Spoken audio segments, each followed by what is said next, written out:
What is the difference between lightening and bleaching? To most people, these are synonyms, but to a professional, they are two different processes with a different chemistry and different results. Lightening.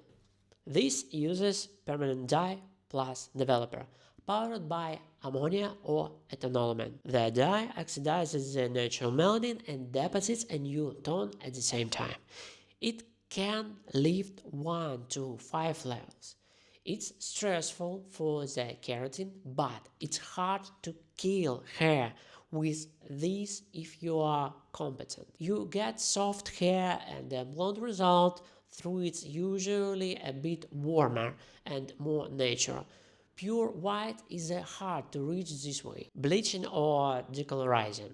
This is for when you want that pure transparent candy blonde and you are willing to sacrifice some quality. We use powders, creams or pastels.